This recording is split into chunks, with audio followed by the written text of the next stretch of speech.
This should clear up your account. Welcome to WatchMojo, and today we're counting down our picks for the most pointless redesigns for TV show characters. That's such a bummer, bro! Why? Number 20. Knuckles the Echidna, Sonic Boom. Sometimes not everything good comes in bulk. Many of the designs from the Sonic Boom show were considered a bit of a departure from prior Sonic shows and media. And Knuckles is no exception. He's a waif. The orphan of our times. A lost child oblivious to the never-ending sea of despair. While it's not as if the Sonic Boom version of Knuckles is unrecognizable, the differences were noticeable enough to fans. Many didn't like how much more bulkier Knuckles had gotten, especially around his head area. You've forgotten what an arm is. This is an arm. Wow, you are the whole package. And here's the gift wrapping. The design also gave him lanky legs that, when paired with his massive frame, gave off a weirdly disproportionate vibe. It was like they gave him a boatload of roids and told him to skip leg day. Number 19. Angelica and Susie, Rugrats Preschool Days. There's a reason this show is practically unheard of. Preschool Days was a short-lived sequel series to Rugrats, which followed Angelica and Susie. What's the big deal about having a key? I got one too. You do not, Angelica. You too. How come I never saw it? It was, still in the key factory. While the original Rugrats had an unconventional art style itself, it was still unique enough that it worked for the popular show. But this new art style, however, was just noticeable enough of a detour to make most fans tune out. Angelica and Susie's designs were cleaned up a bit, but the more polished look just didn't really mesh well, and made it feel far too removed from that distinct Rugrats feel. Angelica, what are you doing? Not to mention that their new set of eyes in particular could come across as unsettling at times. It's no surprise that this show only lasted 4 episodes. Number 18. Jack Spicer, Shaolin Chronicles. Jack Spicer went from a stylish villain in Shaolin Showdown to lacking most of that signature flair in Shaolin Chronicles. When it comes to Spicer's redesign, it's a pretty noticeable change. As your CEO, Chief Evil Officer, I have something that will help boost team morale. Yes, I can. Yes, I can! He grew taller and his face became much more pointy and angular than before. His signature red eyes were also swapped out for black ones. While it isn't terrible, it definitely feels like they were messing with a design that was totally fine in the first place. What do you say I challenge you to a Shaolin Showdown first, then we go grab some ice cream afterwards? And as Jack's design changed, his status as a prominent villain changed too. Once he started appearing in Chronicles, he more or less became a side character.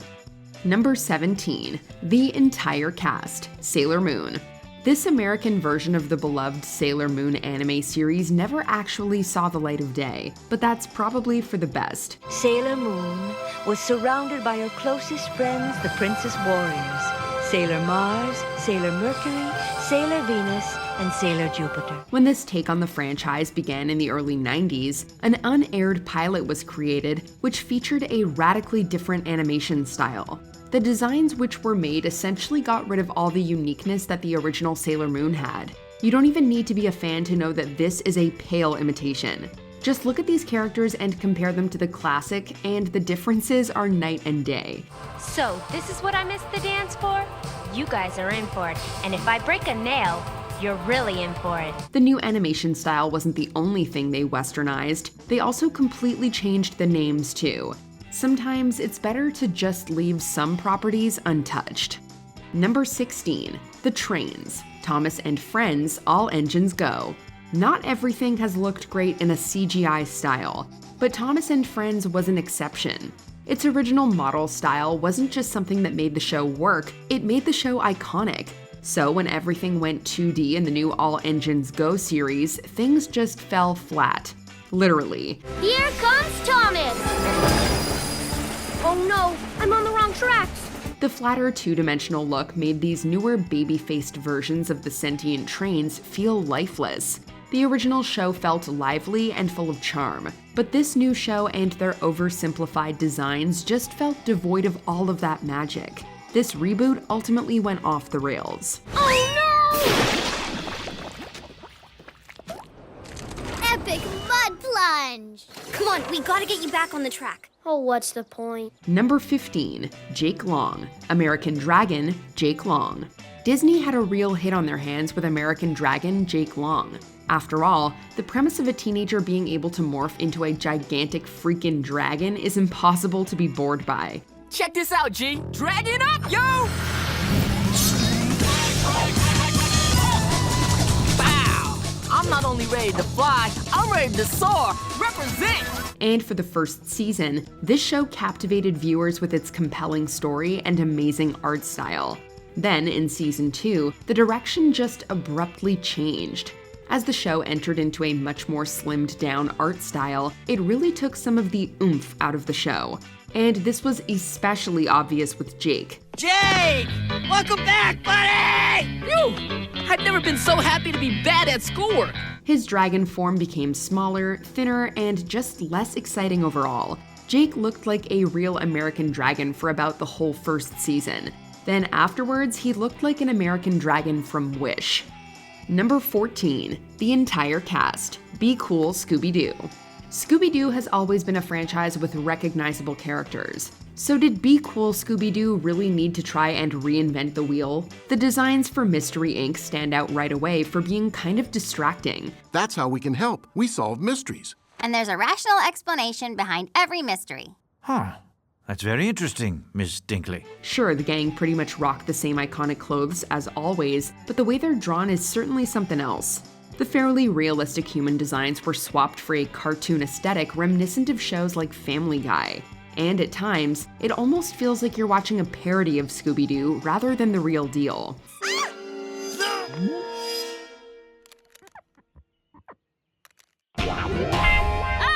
This might not be a deal breaker for everyone, especially to hardcore fans, but it may take some getting used to. Number 13, the High Evolutionary, Spider-Man Unlimited. Unlimited had many really interesting designs, but when it came to the High Evolutionary, his look didn't quite land. The villain's inclusion made sense given his role as a geneticist who experiments with animals, and the fact that Counter-Earth was filled with animal humanoids. It has taken decades, countless experiments, countless failures, but at last, my perfect society nears completion. Look upon my works, Spider-Man. Unfortunately, he looks essentially nothing like how his version from the comic books does. Instead of his slim and dynamic armor he usually sports, he has a tacky suit that looks like he watched too much Game of Thrones. This wouldn't be the last Spider-Man series to have a weird villain redesign either. Remember when the spectacular Spider-Man turned Kraven into a lion humanoid? Call me Kraven. Kraven, the Hunter. Ultimately, in regards to the High Evolutionary's makeover, we're not too high on it. Number 12. The entire cast. Aquaman, King of Atlantis. This 3-part miniseries that followed Aquaman as the newly appointed King of Atlantis sounded admittedly pretty fun. First day on the job as King of Atlantis, King Aquaman! Thank you. The outsider from the surface world! Thank you one and all. I am really looking forward to being your king. However, the art is one huge barrier to entry.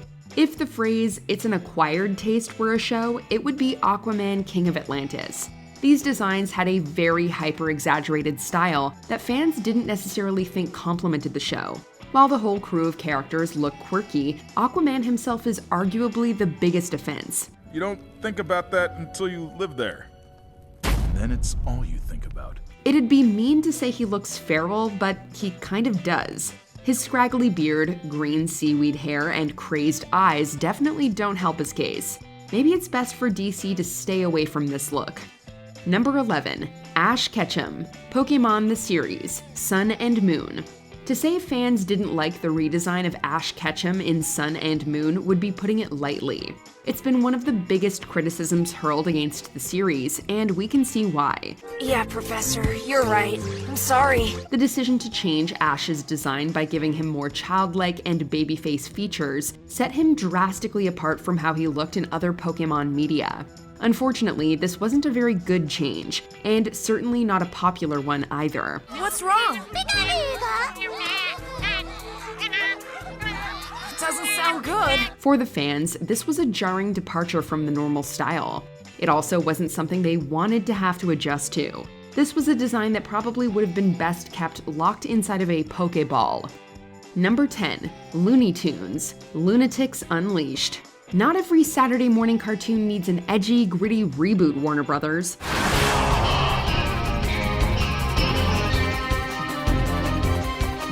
The Looney Tunes as superheroes sounds okay on paper, but it's hardly a new concept.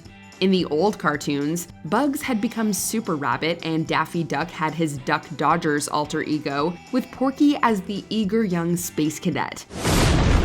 What's up, Doc? This was just a sad attempt at being an equivalent to Power Rangers. Considering the number of gadgets introduced every episode, it feels like pandering to kids just to earn a toy line. Kudos to them for the more creative and lighthearted second season, but the show still sucks, though not half as much as those character designs. You go, bunny. Kick some Martian butt. Number 9, Bob the Builder. Bob the Builder. Children's cartoons of this caliber don't typically go through significant changes, because when you mess with something like Bob the Builder, you're making a big mistake. Bob's design had the charm and personality that would make any kid immediately recognize his face. Can we build it? Yes, we can! The new Bob is so bland looking, you could mistake him for a background character if it weren't for the B on his helmet. He doesn't even look as kid-friendly as the first Bob.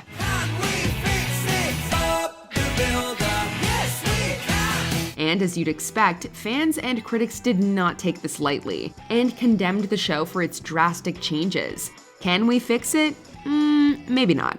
What could possibly go wrong? Number 8, the entire cast. Captain N, the Game Master. Ever watch a cartoon and find yourself saying, "That's not what they look like"? Trust us, we were repeating those words throughout Captain N. Let me tell you why! Where to begin?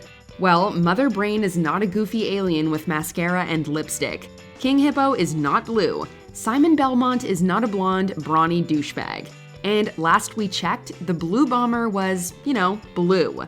I've still got to rescue the princess. Speaking of Her Highness, look! Things got worse when the show experienced licensing issues and suffered a deep budget cut in season 3, causing the characters to look even more basic and dull. Oh, the complications of video game-based cartoons. We've got to do this as a team, remember? A team, of course. Number 7, Tom 4.0, Tunami. Hey, it may not be a show like the others on here, but Tunami is a special case, because it's awesome. You guys ready to make the magic happen? What's not awesome though was the awkward phase Tom went through before the block went dark. Not only did the block go through a change by broadcasting more kid-friendly shows, but Tom changed from a badass robot to looking more like a rejected DreamWorks character. We are go in 5, 4, 3, 2. Was this the sole cause for Tunami's low ratings? Maybe, maybe not. But the dull changes were the last we would see of Tunami until its reboot in 2012. It's so nice to have the old Tom back, and he looks cooler than ever. Until we meet again, stay gold. Number 6, the entire cast. Teen Titans Go. There isn't enough time to talk about everything wrong with this show, from the random dancing, the bland writing, and loud noises. We have to get the candy keys from Gumdrop Goblin. But the obvious crime here is in the characters' basic appearances and lack of detail. Don't even get us started on the lack of any character development or compelling stories. When the original Teen Titans was on, you could expect relatable stories, intense action, drama, and comedy. Each Titan had problems, and you wanted to see them overcome them. There was something real, something personal. These Titans are absent of all of that in exchange for memes, trends, and utter stupidity. When I say yummy, you say pie. Yummy, pie, yummy, pie. Number 5, the entire cast. Ben 10, Omniverse. I told you, we've spent years saving the world. I just want to see some of what I've been saving. The Ben 10 series that came before this one managed to keep a good balance between simplicity and detailed characters. Omniverse dumbs down more of the animation and makes them look like they came out of a ScoobyDoo special. I'm trying to get the hang of my powers, Grandpa. I don't have time for fly fishing. Like, what the hell is going on with Gwen? Why does Ben have mini muscles? And is that really Kevin Levin or one of the members of Gorillaz? The first Ben 10 was fine the way it was, and the constant redesigns only give us the groans and little else. Number 4, the Maximals, Beast Machines, Transformers. What sort of Cybertron hell have we stepped into? Maximals! Maximize! We know what the Maximals look like, and those are not Maximals. Look out, world! Rat Trap is coming back in style! Rat Trap is not a wagon. It wasn't enough to make this entire show look like a robot nightmare. All of the Maximals look like a new Five Nights at Freddy's game.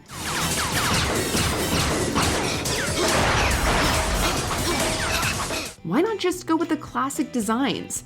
They're so awesome on their own, and these just have this creepy, uncanny look to them. Any other Transformers series has better designs than this, and that's including the Michael Bay film franchise. Huh? Number 3, Porky Pig, New Looney Tunes. As we learned from Lunatics Unleashed, the Looney Tunes never, or rarely, need a redesign. Be a dear and please pass me the ketchup. We'll give the show some credit in not completely changing Bugs' appearance, but when we got sight of Porky, things took a turn for the worse. This place isn't safe for a little one. Just because he's a pig doesn't mean you have to make him morbidly obese. And since when did he start wearing a necktie? The old Porky was bubbly and charming in his blue coat and red bow tie. If anything, it made him one of the cutest Looney Tunes. Why this dumbed-down, simplistic change was so important, we may never know. My mind's already damaged. Number 2, the Joker, the new Batman adventures. Look, we're not saying this is the worst Joker of all the Batman shows, although Bats himself doesn't come out much better. $250 million? What makes fans feel so much contempt against these designs is because of the ones that came before them. In Batman, the animated series, the Joker was much more detailed with his blood red smile and vibrant colors. The Joker in the New Adventures just felt cheap, with his outfit primarily being a solid purple and a small touch of green. You owe us a tiny bit of inheritance tax. Where's the creepy smile?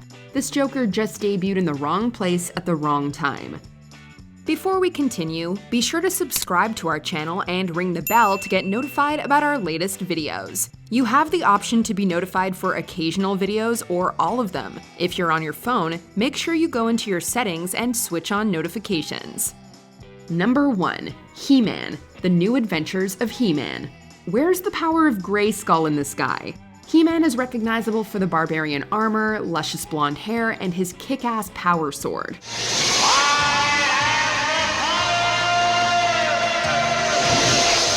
Oh, and we can't forget those sweet, massive muscles. So what do we get with the New Adventures of HeMan? He's trimmed down, wears pants, has a ponytail, and turned into a pathetic living action figure.